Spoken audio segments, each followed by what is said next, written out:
the Camille if it's it. I love the fact that we got into pick and ban before the bans have been completely done in. So we can just take a gander at this because the Camille is still open. Invictus Gaming still focusing that bottom side and in fact banning away the Kai'Sa themselves to force something different. We do see the Camille ban from RNG, so looking at that Varus first again. Remember last game, I said that Ning was sporting the MLXG build. Guess who heard that coming back into this? So with jungle being focused on so much, perhaps it's the Olaf first pick. We'll have to see. It's not the Kai'Sa, but the Varus is still up, and that's the thing. RNG, they're usually the team that will first pick it. So the way I see this, they take the Alistar, they say, IG, you can have that if you want. We have an answer ready to go. And we have to remember how Gragas was the answer for RNG in Asian Games esports demonstration event that was banned away by Invictus Gaming. So they are still prioritizing shutting Ming down, keeping him off of engage and setup to give space for Uzi.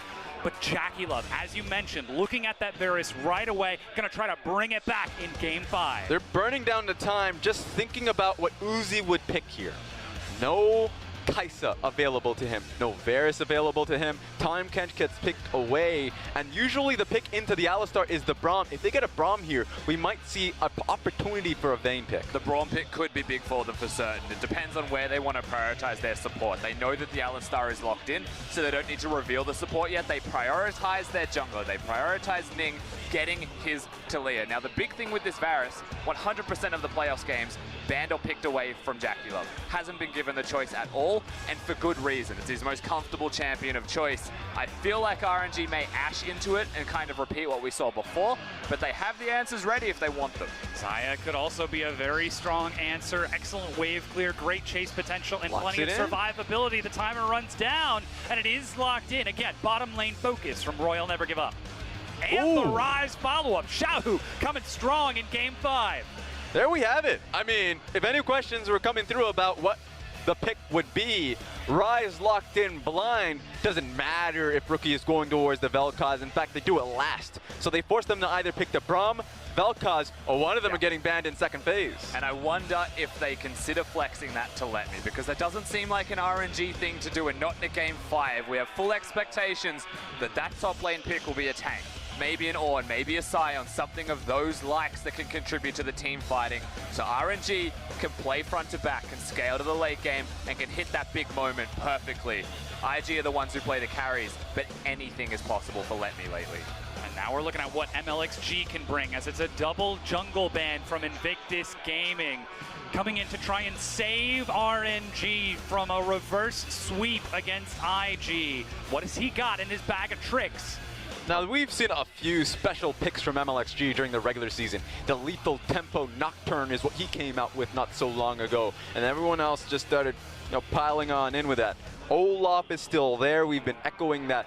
I already said Nocturne, just anything that looks to dive into the Taliyah, because while Taliyah gets onto the map faster, dish out quite a bit of damage. If she gets leapt on, she has problems. And that's the risky thing here. For Invictus Gaming, Vel'Koz, whilst it's good for the laning phase against the Ryze, if they just look at that and they say Olaf's the way to go, then you can't afford to do that. So what I respect here from IG is that Urgot can go between two lanes. I would expect it's the Shy that picks it up, but they save knowledge of what the jungler will be for Rookie to have a better laning experience. And IG, despite being put on red side by RNG's side selection. Oh, find that Urgot. There's the Nocturne. There it is. There's the Ornn. It's an all-in composition from RNG.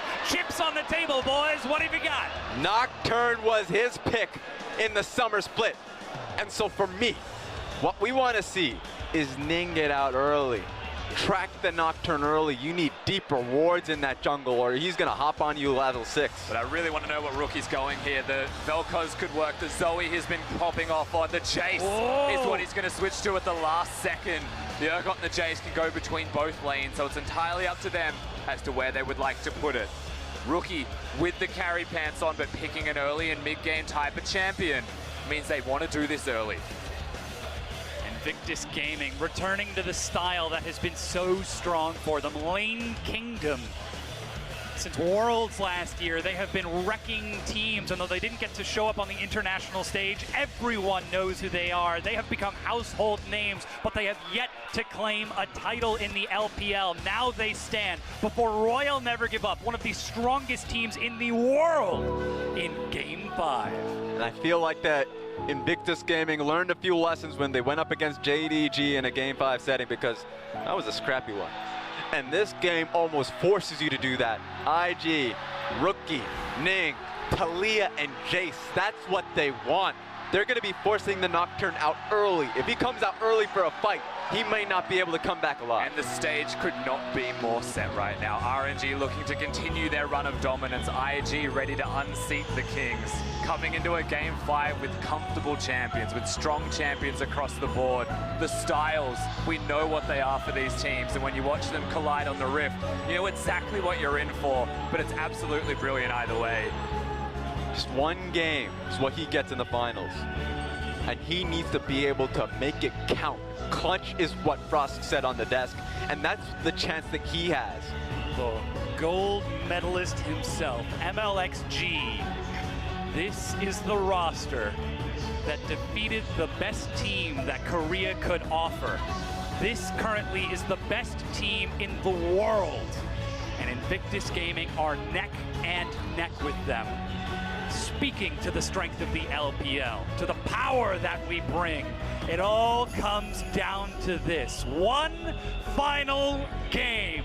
Royal Never Give Up, chasing the golden year against Invictus Gaming, standing defiant in the face of Kings. Can they bring them down and begin their own empire anew?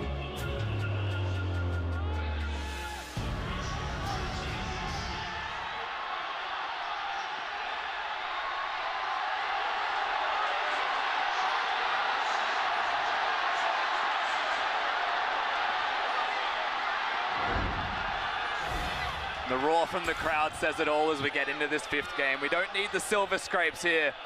We're straight onto the Rift. The action you would expect coming into a 5th game, maybe slower pace. That's what a lot of best of 5 series bring about. You get Game 5, you get team fights. You get slow, scaling games in the late game. But I have a feeling that IG is going to see that ideology and throw it out the window. They've picked the Jace. They've got an Urgot. They are looking to start this one off strong, as IG is always want to do. It's a good level 1 from Invictus Gaming, too, with the Braum. So you'd expect for them to just run on in. Oh, no, they're not going to see it. They step in. The Wards will spot this out. Immediate pause coming into this. Got to make sure all of your gear is up to par. If your monitor flickers, you take care of that. Oh, yeah. Everything is on the line in this game. No chances. The fact that literally your world seed, your career is defined by this. That Rookie, a man that never been in the LPL finals, let alone get that trophy. So now that he's got here, he better make it count. So for him, it means the world. Sure, you could look back at his international performance, but that wasn't at the World PL Championships, and so he needs to get it.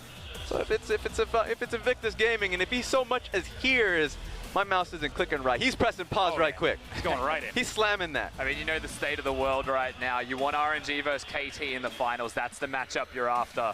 There's nerves on the side of RNG, and the thing is, if they finish second, they could be in KT's group. That's where things get very confusing. You just saw Uzi on your screen looking very nervous. This isn't the laughing and smiling Titan that we saw in games 1 and 2, even in game 3. This is the mortal that we've seen through 2017, 2016, 2015. Years have led to this moment and have conditioned him to game 5. And we've heard him in interviews. He's learned from all of that. Proper mental, the mentality counts here. Game 5 is a situation he's fell before.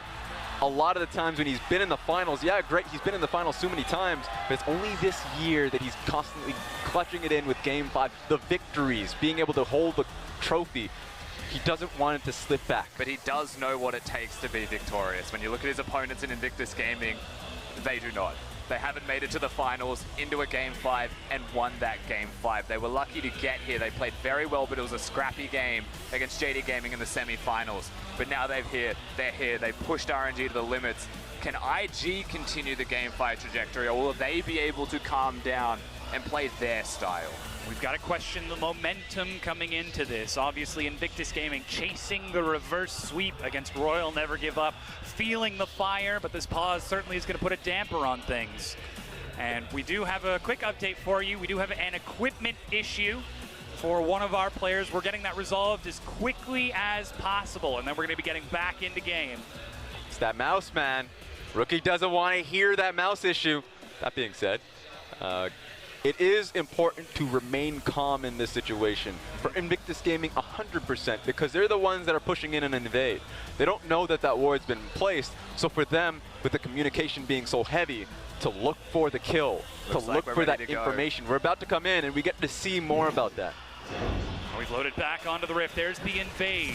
Invictus Gaming trying to finish off that red buff while in the bottom lane. Uzi and Ming head back on down, and Ming finishes this off. Uzi with a quick little attempt at maybe stealing away the red buff, just throwing the Q at the bush, but very well kited from Ning. He's going to be able to navigate through. That level 1 invade is successful from IG, but they were aware, RNG, and you get to see what MLXG does in response. It's going to be difficult for MLXG, because ordinarily you'd want to switch sides. Look and challenge the enemy red buff. If he does that, he knows that pushing top lane is not in his favor. The Shy is pushing out. Same with Rookie. Top side is just a trap.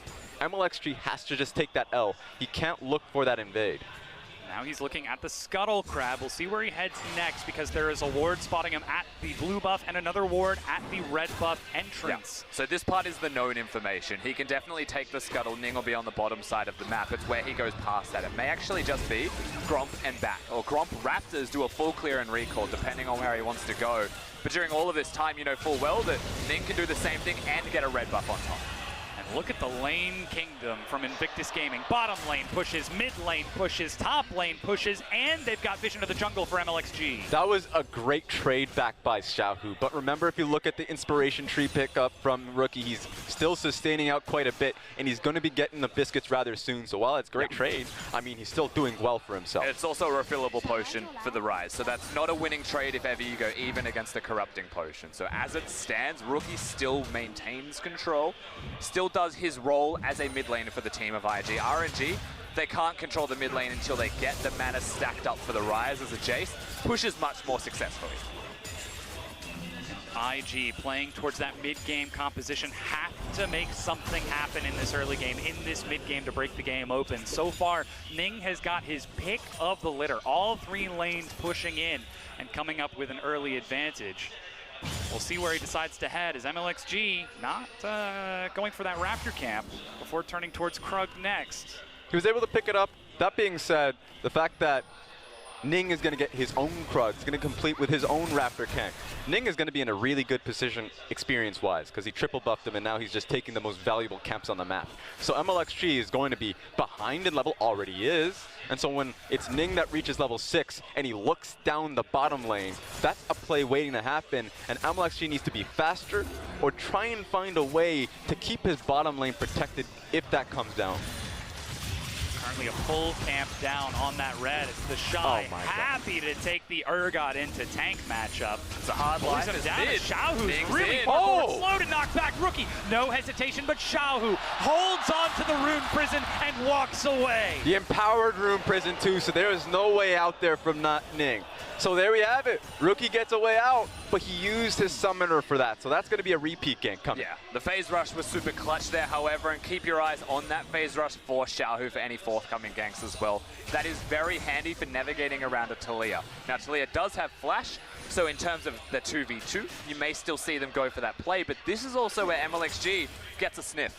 He sees the flash used in that middle lane, his eyes light up at the opportunity that he may even consider the 2v2. Not only flash, but also the cleanse. MLXG at level 4 is on the prowl. No camps for him to take right now, so he's trying to maneuver around for positioning around this side of the map, but so far he's having some trouble catching up to Ning. He has no information on where Ning's pathing went. Because Ning went Krugs into Raptors, doesn't know when the Raptors is respawning, so he can never really take an opportunity that Ning going, let's say bottom lane, for him to now invade onto Raptors. So that information is not there, but that being said, if Ning goes for another gank and if it doesn't pay off, that's so good for MLXG because he can actually just accrue some experience to level 6.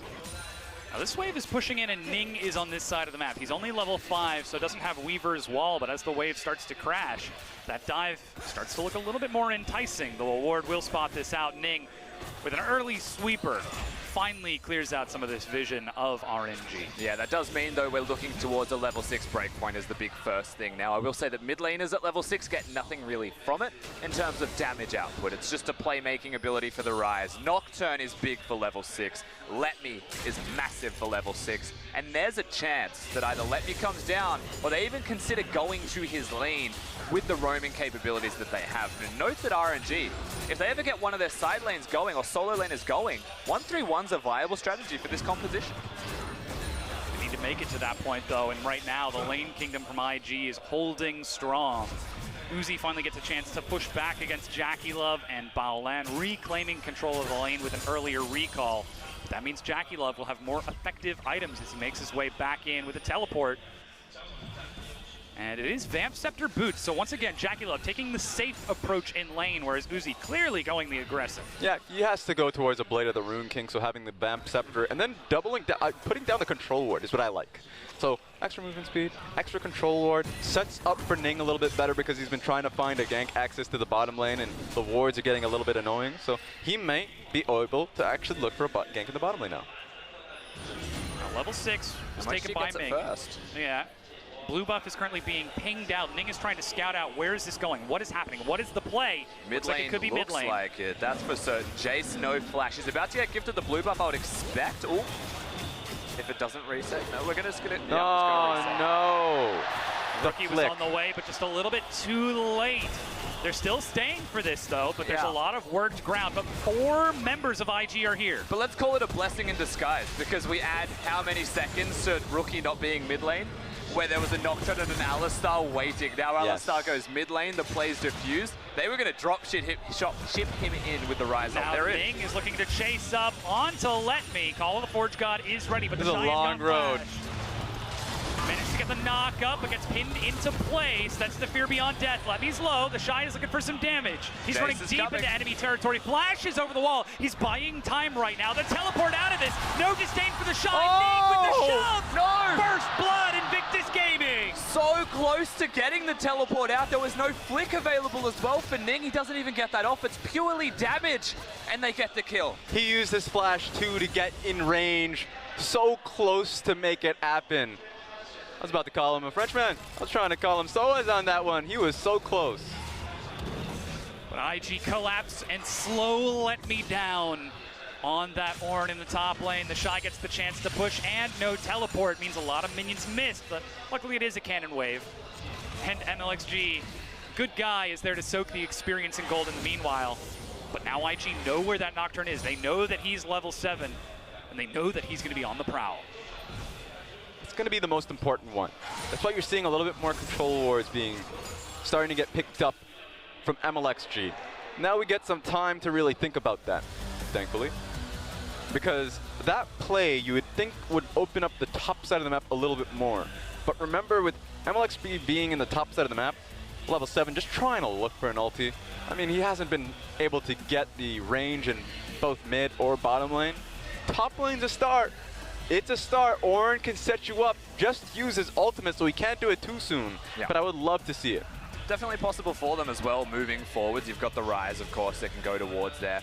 Even Ming was being unlocked, looking towards mid. Well, if they swap lanes, Uzi and Ming instead on a dime, then they could hard swap towards top lane, get the kills and break turrets. All of these things are possible for the side of RNG. For IG as well, though, as it's been a fairly passive, very slow, cerebral game number 5 that it's not surprising to see, but eventually IG are the ones that have to make the plays because they have really strong mid-game breakpoints of lethality builds. I'm namely saying Rookie in this case on the Jace. Ghostblade done, very good chance for them to start sieging or making plays with Rookie around the map. So IG will most likely still be the ones who pull the trigger first, and that's on how RNG react. Yeah, and I think the teleports are so crucial because you know that Rookie is going to be looking for trades mid, trying to go bottom lane for a dive. The dive is prepared for. The net is supposed to be there for RNG, so double teleport could save him with a Nocturne ultimate to boot. That's been the strategy. But the issue is if your lanes start falling, if they start using teleports to get back into their own matchup, the bottom lane's an easy access. So it's nice to see Ning start to challenge these solo lane matchups so he can leave an opening there for the bottom lane. And do take into consideration as well that if RNG are the ones who start the play and MLXG turns off the lights, it's impossible to teleport. You don't know where they are, what the play is, you're relying on communication between your team, and you will be late. So these are all things that you have to remember when the first fight breaks out, when it happens, and we get on the recall. We'll also have to take stock of how these lanes end up going, who ends up getting the advantage over the duration of it. Because certainly those core items will be so important as we look for that. But still, Invictus Gaming looking for those mid-game breakpoints, just trying to push their advantages in this laning phase. As Ning, with that first blood, passes it over to Rookie this time. Let's take a look at the control wards around mid lane. 3. One to the bottom is just replaced, but it's actually much better because it's out right now a little bit closer to the bottom side of the map. Can now see any wards allowing him to go bottom lane. 2 in the top side. He has options. So the play we're talking about going to the bottom lane, equally accessible top side. We need to see the duo between Ning and Rookie work for the next few minutes. There's a chance that Ming considers making a play in the bottom lane as well. Flash Alistar could find the mark. Varus has the flash, can react, but he may not expect a Nocturne to follow in. Some Alistar combos are just combos. We'll see if that's what RNG go for, as both junglers hovering around that lane. Complete river control from Invictus Gaming as those control wards give so many avenues. That's flash from Baolan. There we go. That's the Nocturne combo you were talking about. They lock it down, and MLXG finds RNG's first kill. Even layered up by Xayah's own E, so the snare on top of snare. Job well done to kill out Baolan. And it's just a kill secure in a very smart position. It goes towards Uzi's lane, and MLXG is the one who picks it up as well. So matching the strengths of Ning currently on the Rift. And that was just Baolan that goes down. That was just the Braum who steps up, and an Alistar walking up to you is not really meaningful until a Nocturne shows up, you're ignited, and you realize that you have no chance. He's been playing so exceptional throughout this entire series to try and keep JackeyLove alive in the Tahm Kenches in earlier games. Now he needs to hold his ground in lane, not step up as the aggressor, but as the protector, in order to keep his carries alive once again, because it all comes down to this. Meanwhile, with MLXG off the map, Invictus Gaming will use that river control to convert into an early mountain. Yeah, and the next one's going to be Mountain 2, so it's going to be stacks on stacks. It gives Invictus Gaming an opportunity to scale into the late game if they can actually just net the Baron. So it's going to be a lot more focused on Baron plays if they can get the second Mountain. That's a very hopeful start for IG with the Dragon RNG, especially when your Varus is Blade of the Ruined King build and can shred those objectives. So moving forwards, turrets could fall easily with the Jace build, but objectives like Baron could fall very easily with JackeyLove's Blade of the Ruined King. Now, Stormrazors has been finished off for Uzi down in that lane. JackeyLove with his own recall, not finishing off his Blade of the Ruined King yet, but still Good trying IG to keep moving pace. on the map right now. And IG, they're just patrolling around, still dominating vision on this river. What can you do here? I mean, Ultimate is not just up yet for MLXG. He's still now looking for the play. I mean, he's in the area. My biggest thing is going to be, while IG has been setting up for this, if they ever look for that dive, I mean, Xayah still has her ultimate. Flash has actually just been up the entire time. It's going to be difficult now that Ming can soak up so much damage with his own ultimate. Sometimes it's not just going for the all-in dive. It could be as simple as locking them into an enclosed area and having Rookie and Varus on JackeyLove on Varus just pelt spells at you constantly. It'd be enough to push you out of lane in its entirety, and that could be pressure on a turret. They've got more things than just taking the fights, where I would say contrasting that RNG, it's picks, it's kills, it's looking for fights, looking for team fights. And you've got to imagine how RNG's map is looking right now. Barely any vision inside of their own jungle after that Invictus Gaming push makes stepping out of lane so very unsafe. Normally the darkness is Nocturne's terrain, but this time he's forced to take an early recall as he heads back and completes his warriors to try to match Ning. And the laning phase will extend, will continue. RNG looking to scale up, get to that mid and late game team fight, whereas Invictus Gaming gonna try to stop them with their own mid-game strengths. But right now, IG have been doing a good job of controlling this side of the map. We've got to turn our attention to what's next. Rift Herald is up, and Mountain Dragon will be spawning soon. And so that's why Ning is in the top side at the moment. If he can find a pick, the Shy, they're looking for it, onto Let Me. even just bringing the Jace topside, they can look for a Rift Herald pickup Yeah. and then look for the mid lane damage. But RNG are the ones with vision set up first. You can see it on the minimap. Control was littered through the topside river. The only one that IG have is in the pit itself. That will give them knowledge if it started, and it may even spot the Alistar as he clears it, knowing that the lane swap is incurred. So now, whilst the red buff still is nice, you have to look at what comes after the fact. The Shy takes Disdain under the turret. Call of the Forge God. They're getting a lot of damage. Uzi needs can't to get catch out. up, though, and they will find it. Uzi finds his first kill of Game 5. The bulk of Invictus Gaming are sitting mid. This could be a trade, but RNG is actually moving away from the tower. They're trying to pull back and defend. That was Flash and Realm Warp used by Xiaohu to get away from Invictus Gaming, making this Rift Herald unsafe. Yeah, it's risky to commit yourself to the Rift Herald, so they are going to go back towards the top lane out of turret, but they lose an entire wave of minions. Luckily for them, the next one's a cannon wave, but IG already hitting on that wave as it crashes earlier. Lemmy completes the teleport, tries to clear it out, but you can see this mid-game push as bit Ning more. and IG continue to shove.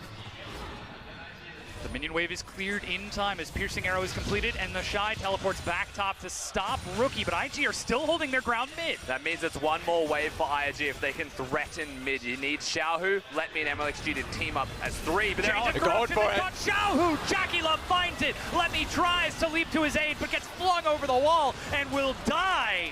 Minion wave gets cleared out, but Invictus Gaming break open mid. That's not going to stop just yet. I mean, 2 kills, 25 seconds. They're looking for an inner tower. Yeah, they're still going. IG pounced on the no flash of Xiaohu, and they're able to keep pushing forwards with the pressure, with the tempo that they have gained for themselves. They can back away, they can clear vision, they can set up at the Rift Herald. They have just made a huge momentum swing in their favor. That first turret split amongst the team, but 1,000 gold advantage.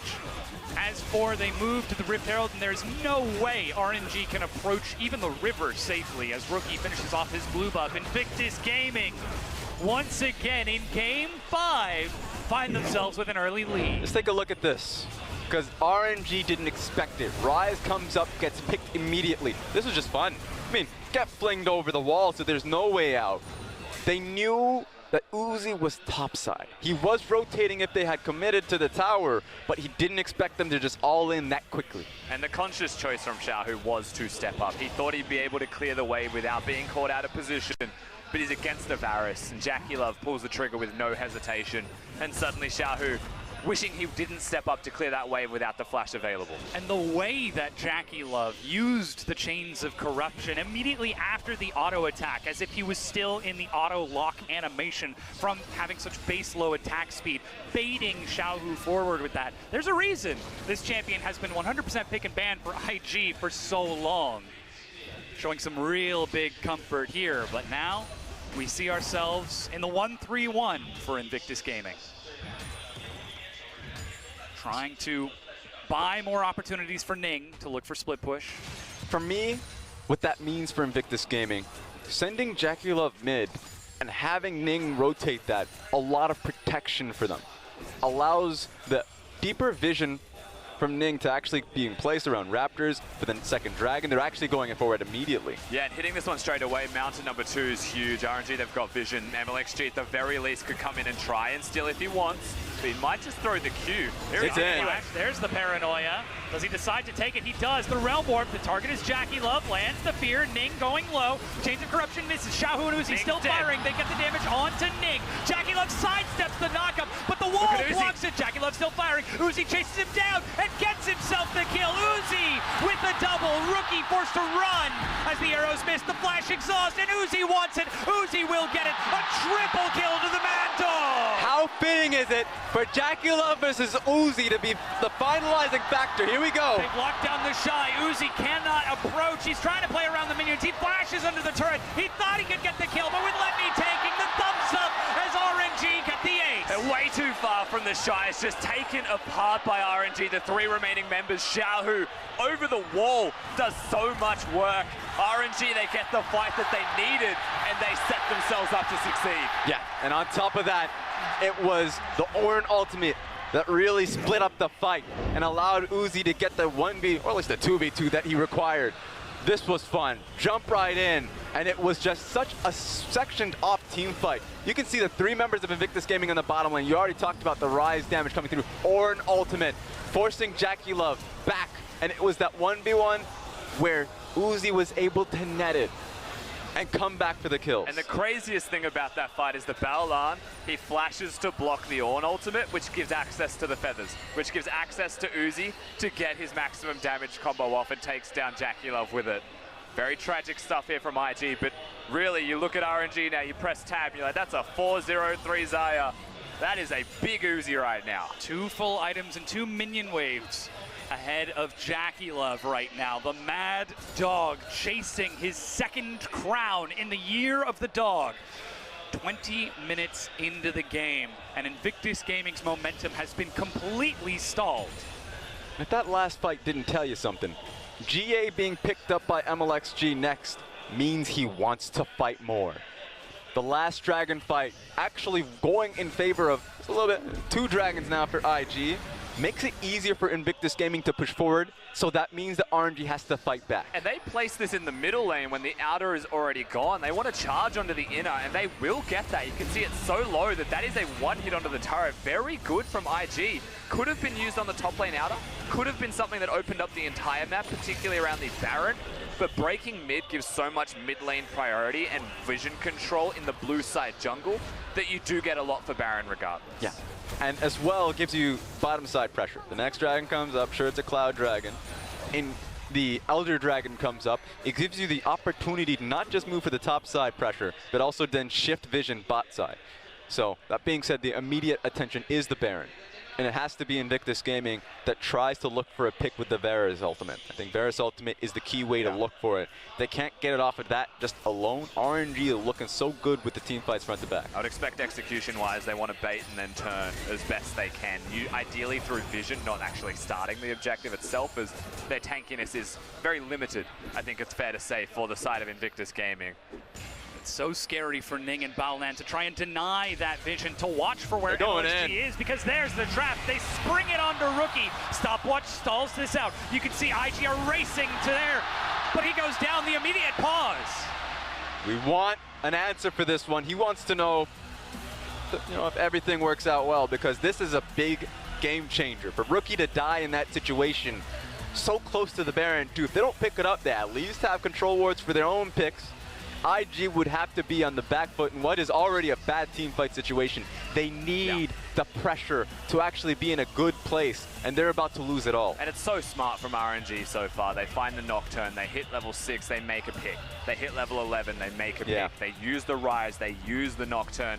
They put themselves in side lanes. They put IG under the pressure cooker and give them no good opportunities, no good options, force them to make decisions, and that's when RNG start to pounce. It keeps happening now, and you'll see the makings of this continue as the game progresses. Their composition is very good at it. It buys space for Uzi to do what he does. And it has to be said, it's not just Uzi who flashed forward in that fight. MLXG following up with him to dive into that back line and act as a body in order to allow Uzi to finish it off. Xiaohu getting the snipe onto Ning in the middle of a team fight. Lands the overcharge amongst 3 people and finds the one that he needs to get the kill. This is a team that is playing at peak efficiency. As Xiaohu trying to ignore the lights, trying to ignore the stage around him. This is a massive arena packed to the brim with fans. So focused, and that's what we've been seeing thus far. I mean, how the team fight's supposed to be playing out, him playing the Rise so effectively, getting the kills from over the wall, and then you immediately section that, what is a team fight composition, and then getting the pick on the side lane onto Rookie. Great communication from Xiaohu and MLXG that have worked alongside each other for so long. And it's paying off with MLXG coming in for Game 5. Yeah, the intensity, you can feel it on the faces of these players as well. Uzi's intensity in that stare. A 4-0-3 Xayah at that still knows there is so much on the line that there's no time to stop thinking about the next steps. And look at that Rookie, hands shaking as he's waiting out this pause, trying to get to the duration and get back into this. We did have an in-game issue with Baolan. We're going to try to get that resolved as quick as we can to get into this Game 5. and close out the day. Because this is Rookie's second final. This is his first time in the LPL that he has made it this far, but you have to remember, his first split in pro play, he was the LCK champion with KT Arrows. That's true, and he always wanted to chase that. Come back with that, expectation that was on you. Having the finals experience in the LCK, bringing your talents to the LPL, and never being able to make a final hurts. And then being known as the MVP, but never being able to get the MVP trophy until this year, just because his team started to win. It's all coming together for Invictus Gaming, but feels like RNG are a step ahead. So for them to be able to take this game means so much to his own career. We've got to speak to the mental state of these teams coming into this. In Game 5, Invictus Gaming, we're laughing and smiling before Champion Select, but as we get into this pause, their faces has completely changed. Yeah, you have to be focused in this situation, especially now. If you look to what Rookie was thinking, remember, he's the one that dies in this situation. So he's trying to think of 1,000,001 situations that they can get themselves out of this. So while he's not communicating to his own team, he's trying to figure out what he can do, not just in-game, but just being able to tell his team once the pause comes out what the next steps will be. And remember that these players, for a certain amount of time, aren't even allowed to communicate. They're not allowed to talk to one another. They just sit there and they brew. They think about what's happened. In the case of Rookie, he's just died. So what are the next steps for the IG as a team? That's all he can really think about. It's no point in saying, I'm sorry, as it has already happened. You have to think forwards. Got to keep your focus in this. And this is where we look at the experience of the RNG roster. Letme, 23 years old. MLXG, 22. Xiaohu, 23. Uzi, 21. These are players who have been in the LPL for years. They have been conditioned. They know how to deal with the weight of this scenario. But Invictus Gaming on the other side, the Shy, he's 18 years old. JackeyLove, this is his first year at 17 years old. These are young guys trying to stand up against the best team in the world. That's why community pressure feels unwarranted on talent like JackeyLove, because for him, 1 year in, this is his rookie season, and everyone's expecting him to challenge the best. Challenge Uzi. Yeah. That's rough, dog. I'm honestly sure his regular season has been great, but when it comes to crunch time, you can't expect a man like this to be able to do it against the best in just such a short time. So I'm actually pretty happy that he's on this stage and he's fighting back. There is confidence in him. And while there are mistakes being made here and there, he's still willing to just jump out and make the same aggression. He's fighting back, but he is aggressive. And that is the key word, Raz. I like that you bring that up, because JackeyLove to me is a star. He's not a superstar yet of the LPL, but he is one in the making, as he has got a lot of potential behind him. In his first split of the LPL, he lost. IG were devastated, but he was the one that consoled Rookie when Rookie was breaking down. He showed, for a 17-year-old, an unbridled amount of maturity that you do not expect to see from someone like that, but that is only a positive omen. Comes into summer and is playing like the JackeyLove we know in the finals, and that is the biggest promise yet. He's only made a few mistakes in these series, but we have to celebrate how strong he is to play up against Uzi, the best AD carry, if not the best player in the world right now. Quick update for you folks at home. We did have an in-game issue from one of our players. We are chrono breaking to 21 minutes into the game to try and resolve it. We do not know if that includes the kill onto Rookie, but we will be checking. We've got people looking into it right now, and it does include the kill onto Rookie. I just got it in. I was just about to say, because it feels like the moment he died, the pause happened. So even if it just happened a second, that means he has a chance. As they were in transit, we're going to chrono break. As he has 1 HP. No, give him another chance. That's good. I'm glad that it does actually include the death. That would have been very tragic if it had to be, a support player's issue that results in the mid laner getting caught, not happening at all.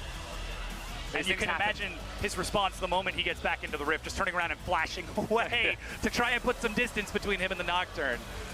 But we'll hopefully get that game started back up as quick as we can. That being said, it double hurts for RNG that set up for that play. That it was the Nocturne ultimate to the side, the Rise ultimate that was looking for the shot.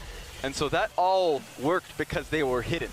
So now they know if that includes the play, and we'll look at it once it comes in, then Rookie has a second shot to be able to get out of there. And sure, No, he's dead. He's dead. if he's dead, then thank the Lord, because you better earn that kill. They did a lot. Bless. Certainly did. But now Invictus Gaming, they've got to start thinking, what's the next step? How do we move forward? We're a mid-game composition in the mid-game. But Royal Never Give Up are giving us the fight of our lives. Yeah, I think that this should be great in terms of seizing control of the Baron area. It's great for giving RNG sole control of the game. Invictus Gaming have a good comp if and when they have pressure on the map that they can look to move from lane to lane and siege on towers. And sure, they have a Mountain Dragon if they ever have that shot versus Baron, but that's not a given anymore. Right now, RNG have full control of this game 5. So now we're going to take a look at that kill once again, up to the 21-minute mark and 0 seconds. So there's the Realm Warp Paranoia. Clock is ticking. Yeah, 21, he is dead to rights, I believe, from that point. So yeah, 1000%. That's perfect, that's perfect. As the pause came out, actually, is when we're going to be chrono breaking too. Curious to know what happened. But MLXG is looking very pleased with himself, coming in to be the clutch player in Game 5. And while everyone else is biting their nails, looking nervous and tense, he might be off to a Sunday stroll with that smile. That's why I like the fact that he's come in this late, because what is a bogged down atmosphere for RNG, losing 2 games in a row, just a fresh mentality is so crucial. And yeah, MLXG is going to be getting talks from this coaching staff of what to do, and the strategy definitely changed now, them prioritizing blue side. But I just love the fact that it's going to be MLXG that's pushing his team forward and giving them that shot, because you do need that change in attitude. Yeah, both junglers can, of course, be playmakers, and the big differentiator here is the choice of the Nocturne, where I don't know if Karsa wants to bring that pick out. It feels like that may be the difference between these players. Very confident choice of the Nocturne to be seen here from MLXG. Very confident use of the champions so far in Game 5. And it's so wild that it's MLXG in 2018. We have to remember 2017 RNG, one of their biggest weaknesses was that MLXG, a very talented player, did not connect with the roster. When he did was when we saw them succeed, but there were so many times where he would greed or play for himself. But 2018 tells a completely different story. Yeah, in 2017 it was just about on and off. You would look at 1 week and say, well, MLXG is certainly the best jungler, and then certain other weeks where it's just not the case. And you're right, 2018, there's a lot more consistency, but the styles still reign true that Mr. Consistency is Karsa. Yeah. And that you would rather have Karsa for those games.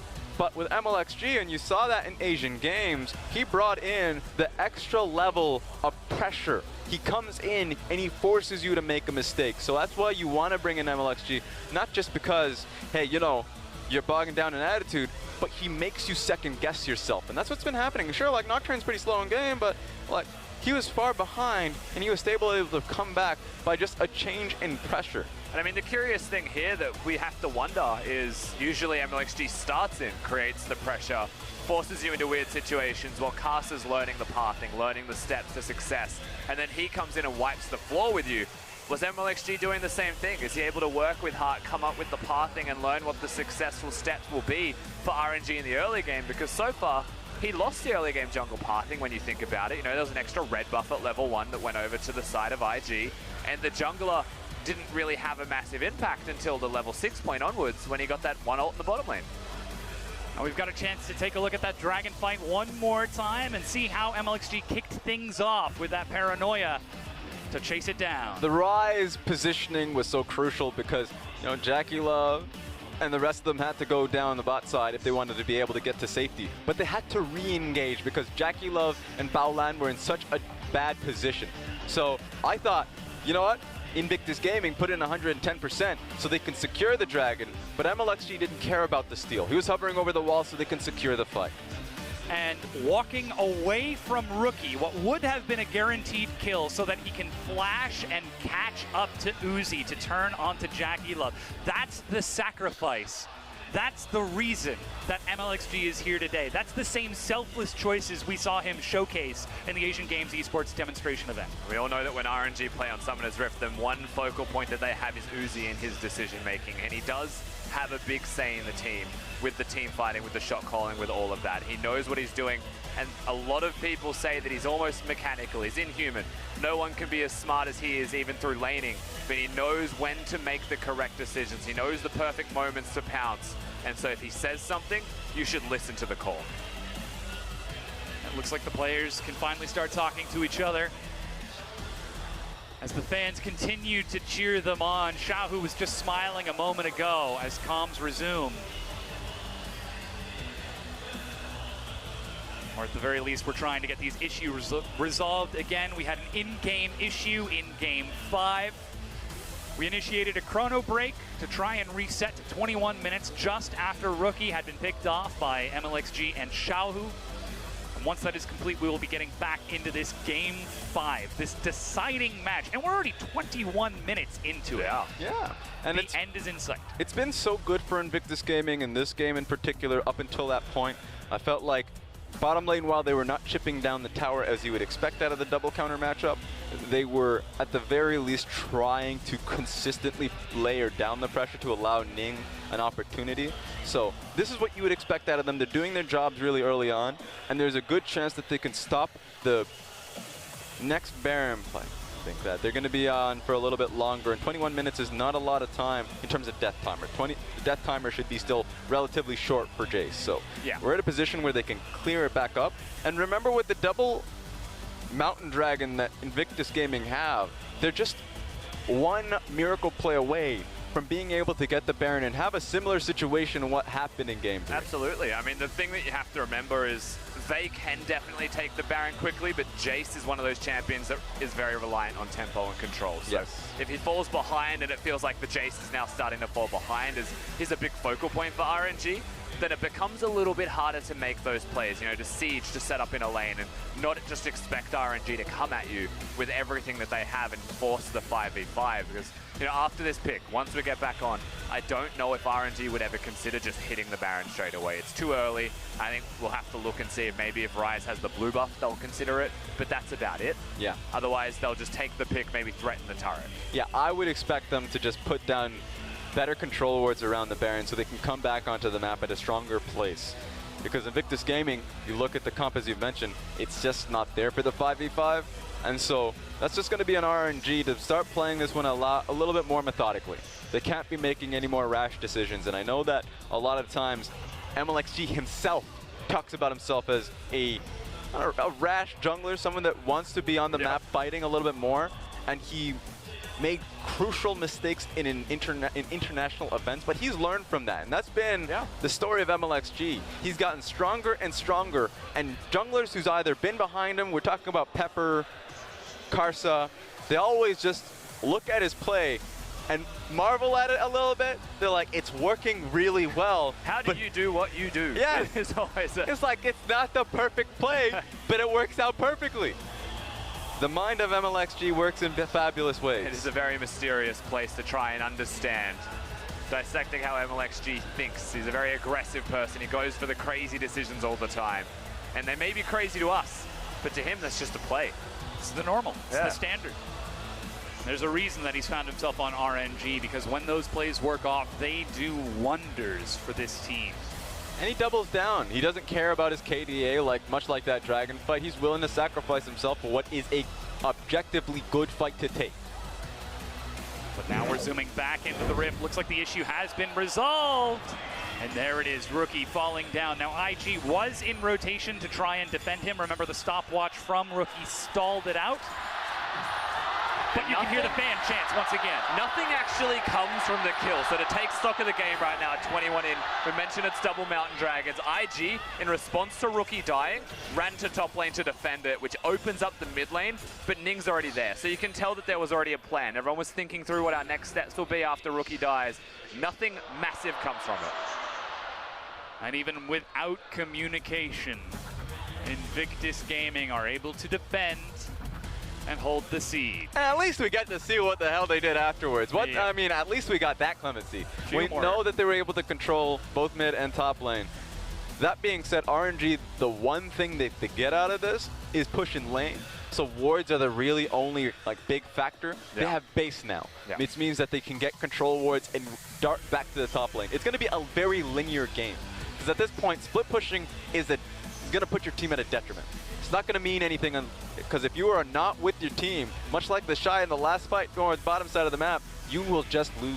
I think the one breaking point, the one consideration that I would have for the Invictus Gaming side of the coin here is if Jace veers away from full lethality, and the second item's Blade of the Ruin King. Yep. You know, often Jace will get Blade of the Ruin King in his item build, but the question is, does he go one lethality Blade, or does he go two lethality items into the Blade? And I think given how the game's going so far, if he goes Blade second, that could actually open him up into going to potentially side lanes, maybe looking for kills on the people like Letme. And that's the question that you have to ask for Rookie, a player who historically has not found success under pressure in Game 5s. Only this year against Rift Rivals did we really see him come into his own in these high-pressure situations. And right now, all signs are pointing towards double lethality as Youmuu's and another serrated Dirk is on the docket, plus even more long swords to stack up. So he's still trying to rise to the challenge. Yeah, I gotta wonder if he's going towards the Duskblade with how handsy he's been getting in the skirmishes. Or if he goes for Edge of Night. Edge of Night. There's two options there. And I think the Edge of Night would make a lot of sense because there's a lot of dive options, CC options from RNG, just to get himself out. Absolutely. I believe that's the place that he should go as well. So Edge of Night, I would say personally, is a better option. Duskblade for burst, though. Depends really what you're after. Rookie's an aggressive player, put it that way. So as a stylistic choice, he may shift it up as he pleases. But really, when you look at his build, you look at who can he damage on the opposing team. The answer is Uzi. Everyone else has an armor item, so the lethality is not working in full effect. It's not a true damage build by any means. It's just good damage instead. Once again, getting this pause out of the way. Again, this is Game 5. This is the entire year worth of effort coming down to the next few minutes on the Rift. A single team fight at this point could determine the momentum that decides the entire game. And speaking of momentum, it's so disruptive for the players. Yep. You know, you have to go into a pause, you have to chrono break the game into 2 consecutive pauses afterwards. The flow of League of Legends, a lot of it is momentum. If you get a lead, you push the lead, you push the tempo. But with the constant disruptions, a lot of things get reset in terms of control, in terms of thought process and decision making. So through this disruption, could be a blessing in disguise for IG, given that the tides were turning in RNG's favor. It's very hard to definitively say. Yeah, at this point, there are too many intangible. At this point, a lot of the players, it's a disheveling feeling when you come into these situations and you feel like the game should be playing one way, but all you have to do is to focus on the reality and the situation coming forward. So for RNG, you just got to push past it. You're in a great position, so you just have to focus on one thing and one thing alone when the game truly starts. Got that late game scaling if they can make it that far. They've already shown us spectacular team fighting with this composition. Use your noggin. Just need to make it through towards that point if they want to close this series out. As Invictus Gaming still trying to stand defiant, trying to stand tall. But you already mentioned how important momentum is for these teams. And with that stalled out once again, Invictus Gaming with this mid-game composition might be starting to frown a bit. Remember that overall momentum does still belong to Invictus Gaming. You can see nerves visibly on the face of RNG, especially coming into this 5th and final game. On the verge of being reverse swept is a place that no one in League of Legends ever wants to find themselves. One of the worst feelings you'll ever experience as a player on the Rift. So coming into this game, the disruptions, they're very unfortunate. But for RNG, it's a lot of time to focus on the game at hand, and they can pretend that the prior 4 games never happened. It's just the best of one. Yeah, you can't have those excuses while they may be valid. The reality is just that win. We're back on the Rift. We're going in for it. 23 minutes into Game 5. And if my ears do not deceive me, I believe we just heard that the LCK games have just finished. So welcome all new viewers to the best region in the world. You calm down. You where had to, didn't you? Royal Never Give Up are taking on Invictus Gaming in Game 5. And after all our pauses have been resolved, Dragon has spawned. Baron is on the map, and IG are playing towards the river. Even the Shy is on the way. They're turning onto the Baron. They've just been spotted immediately, however, RNG, whilst they're in position, let me even walking up the river on the bottom side from the Dragon. He's going to be in ult range in a couple seconds. Knock up, Realm Warp. They found the Paranoia. Stun is ready, but they've left Ning behind. He flashes back to dive into the back. Bowlade and Jackie Lover the targets, and they go down. Uzi is free firing. The Shy tries to stand tall, but the Guardian Angel will be popped. Fear Beyond Death. Lemmy dives in as Rookie finds a blast, but MLXG survives. And Roy will never give up. Find 3 kills. And that's a fridge of a bodyguard. There is no way Rookie gets past Let Me in that situation. And RNG fires back. And you can hear the crowd, they're chanting RNG. They get the team fight they're after, and Ming on his Alistar is the one that kicks it all off. That's exactly what they're after. The kind of plays that will break the map open. It's Xiaohu pressing R, MLXG turning the lights off as well, and everyone just going in. And it's a thing that they had planned. There's a teleport right back in. Invictus Gaming are returning to the scene of the crime. Let Me is right there. He sees that this is happening, but the cooldowns aren't ready for RNG. RNG are going to be here in time. They need to be so careful, IG. That's the Weaver's Wall. MLXG into the pit, tries to get it. No. Smite is a bit too late. Jackie Love gets it, but the fight breaks out. Let Me in the front, flashes away. Xiaohu dealing damage as Uzi starting to step up, but Ming is dead. MLXG goes down. Let Me with the knockup on the Wait a minute. Uzi is firing. He's found 2 kills. Ning's back against the wall. He finds himself another. IG get the Baron, but are forced to run. 2 Barons, but at what cost? RNG has a wave mid lane, and they should be able to barrel it through. There was a world where MLXG gets that as well. That was so risky from Invictus Gaming. There has to be acknowledgement of this is where we're at in the game. We have 2 Mountain Dragons they've recalled. There is no time like the present to go for the objective, to make one of the riskiest plays that they have made in League of Legends. They get the Baron, and I think they'll be just very happy that someone lived. Rookie and Baolan make their way out of the pit. Let's see that fight again. Ning tries to split it up with the wall. The Flash MLXG knew it's come down to this. 940 HP on the Baron does the difference. And Ning didn't even smite. That was not him using smite to secure that one at all. That was an auto attack from Jackie Love afterwards. And then you see Xiaohu and Uzi, they step up to the plate, and everyone has to eject the arena immediately. Ning selflessly steps in front of the bullet and gives a second person their avenue out.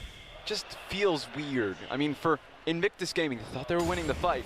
They were in a position, I was like, it's looking good for us. We can take the Baron and the fight. But then you forget while the HP is getting dwindling from Let Me, MLXG, they're not the carries.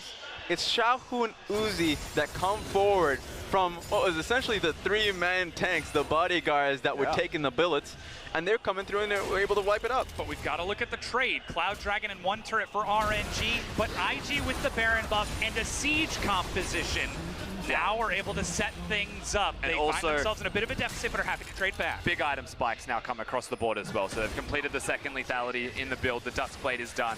With the Baron buff, you mentioned a siege composition, 100% what they're capable of doing. But that's when you look back at RNG and you say, at what point do they just say go? Nocturne goes in, Alistar goes in with the Hex Flash, and they pick the fight. We saw it happen last game. I mean, at this point, you know that Let Me's not there. The next wave is going to take a while. The fact that RNG cleared this up was so crucial. That's a long time before they can look for a siege again. Now, Let Me has been seen on the other side. Seismic shove onto Xiaohu. He goes gold. Ming tries to body block. Gets caught in the Fear Beyond Death. Teleport to get Let Me in. This is but big. the siege is successful. This is really big for Invictus Gaming because that's Ming gone. It's a 4v5 and it's still the Baron buff. That's one of the big, beefy members that stands in front of Rookie Shock Blast. 45 seconds. Weaver's Wall separates the turret. RNG forced to pull back. 5 versus 4. And as the timer runs out, IG continue to push forward, breaking down the inhibitor. The mid-game siege is successful. There we have it. IG coming back. No chance to retaliate RNG.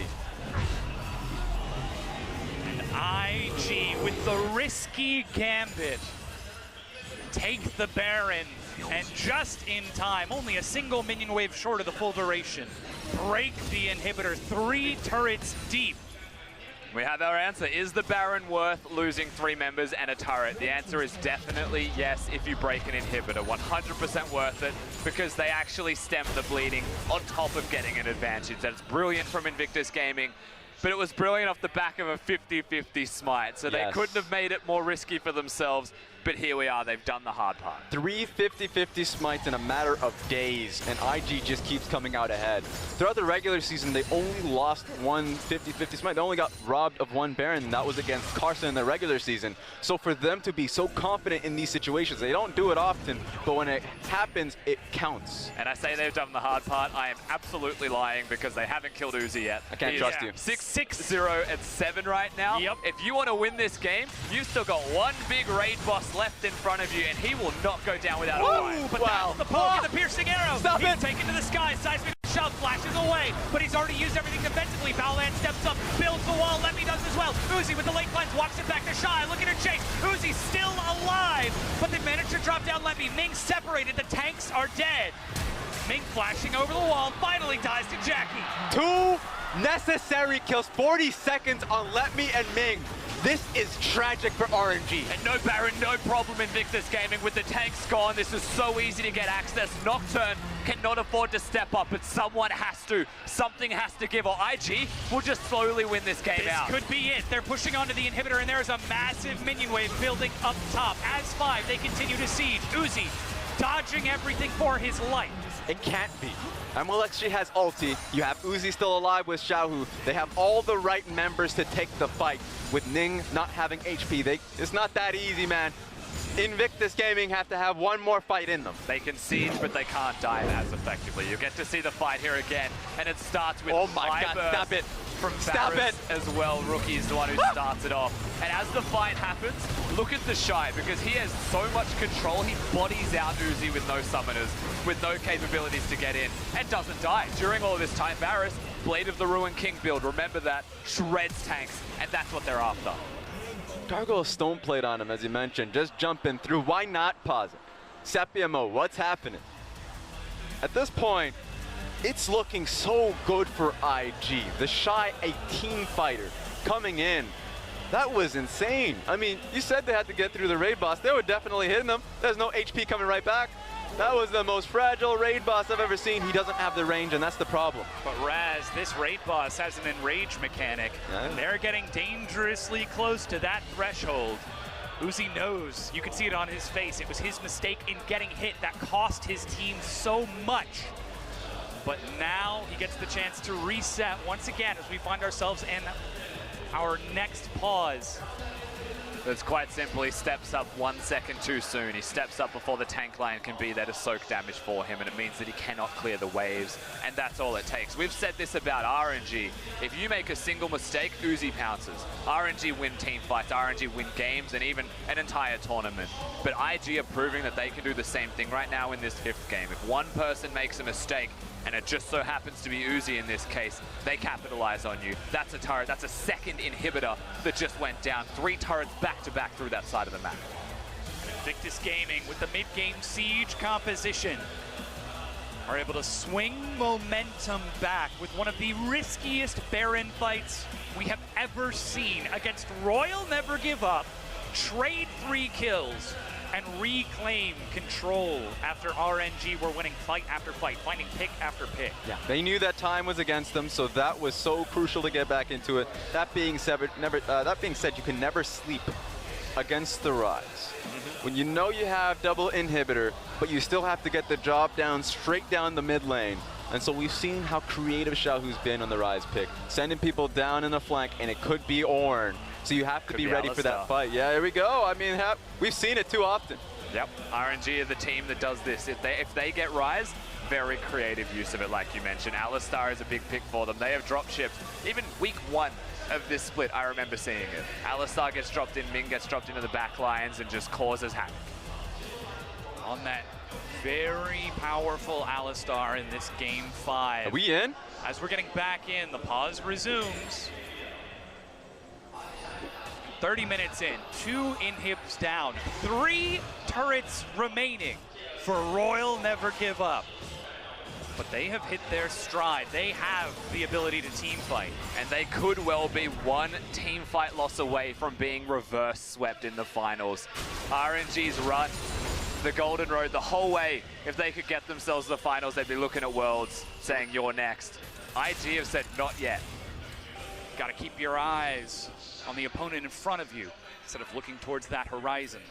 Now Infernal Dragon in 40 seconds. RNG trying to push out to take it, but it's only a few seconds after that Baron spawns. Exactly. I think this is good for RNG, knowing that they have an option to trade. They would love to challenge Invictus Gaming here, but if they can hold them down, there's no wards around Dragon. They can try and sneak Dragon and look for a fight around Baron. Yeah, I definitely think the Dragon will just be snuck away, or a single person will go over. I don't think they'll overcommit their resources unless they absolutely have to. RNG may not even look at it at all. I think they are far too stuck. What? It's the paranoia from MLXG. Gotta wonder what the purpose of that was, as Invictus Gaming set up mid, force Uzi back. Now he has completed his Mercurial Scimitar. You can see he's got some lifesteal. They're going for this. Chasing it back down. That's the Righteous Glory exhaust. Uzi still walking it off.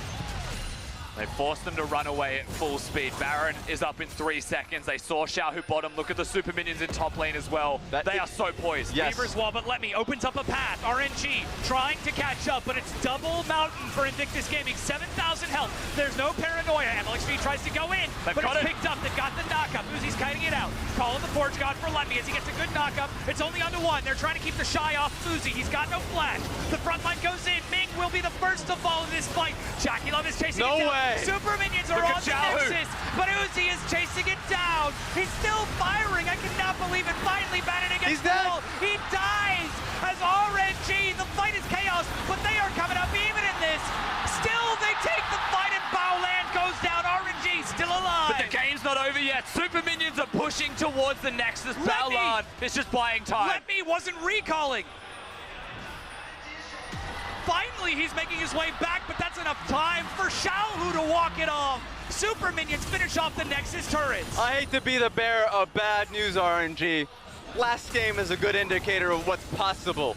Teleport on Jackie Love and the Shy and their carries. They can threaten your Nexus no matter what. So RNG has to stay in their own base, take that L until they take a real team fight. And you would expect Invictus Gaming now, they just move over to the Infernal upon respawn. Now, Uzi does do a lot of work in this fight, but that's mostly Let Me zoning the Shy away. The person that I want to bring to attention is the way Xiaohu navigates a lot of this fight, because his positioning threatens the carries with Let Me for so long that they can't deal damage effectively, and then Uzi just free hits everyone for as long as he can. Eventually, the Shy overruns him. And that was a hero play from Rookie, because he already knew, as you mentioned, that Ryze was putting in too much DPS, but they couldn't kill him.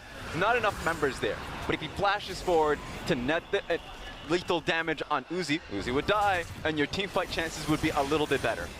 And Let Me started his recall at the end of the fight, but still had damage burning onto him from some red buff, some sort of burn that canceled it. Standing in the river for a few vital seconds. You're just one rush away from it. IG knows it.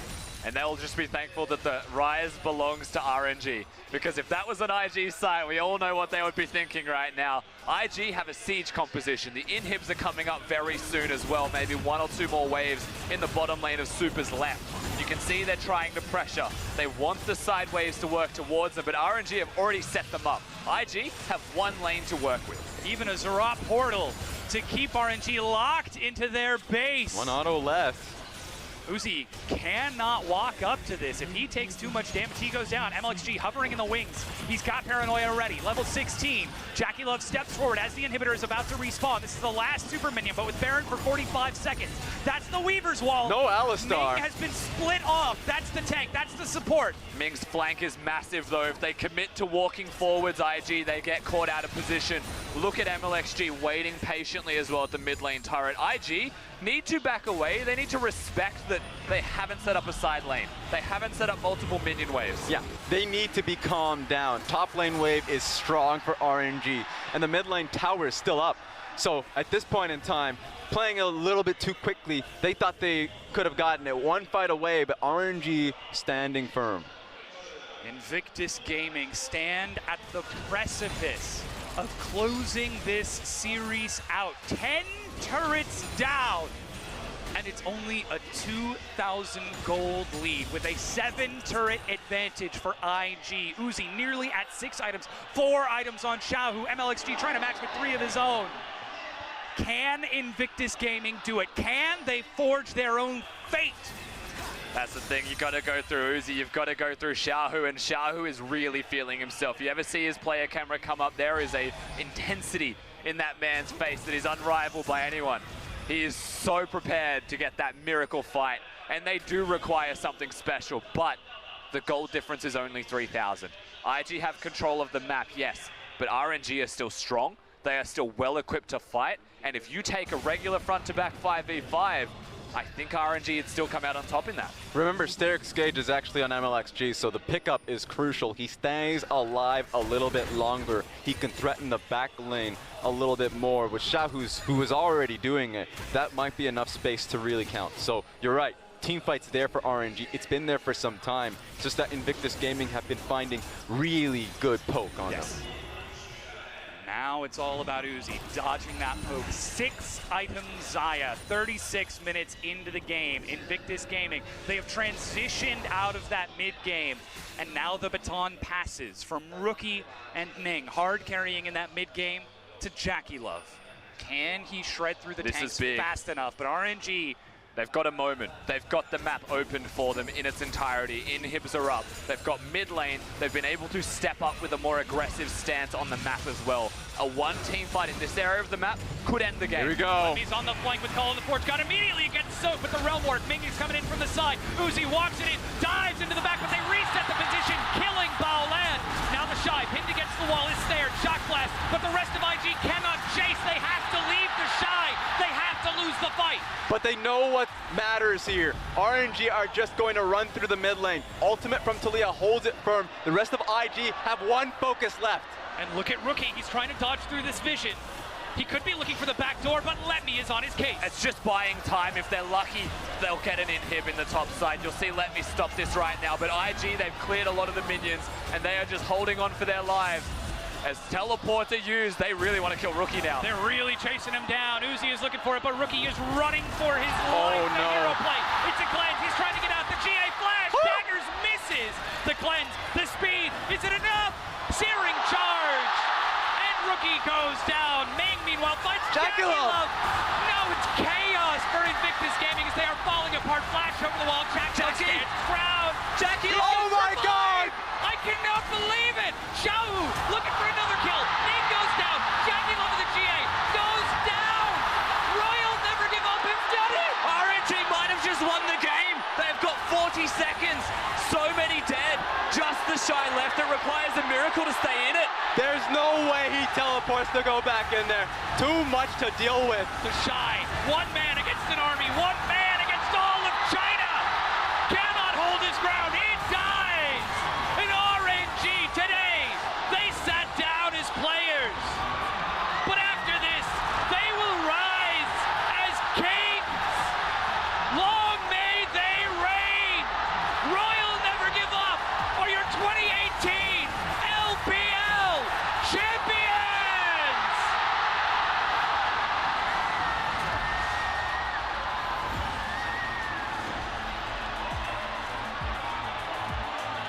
You could feel it, man. Uzi's camera when the kills came through. They had no idea how this game was gonna shape up. The moment they start coming through, emotions flowing out. They said before the day started, Uzi wants a challenge. He picks it up immediately. He was pushed to the wire, but they come out on top in the end.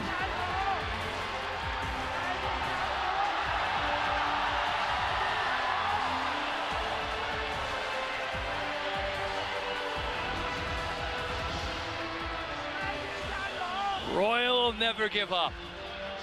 The best team in China as they tackle their coach in a moment of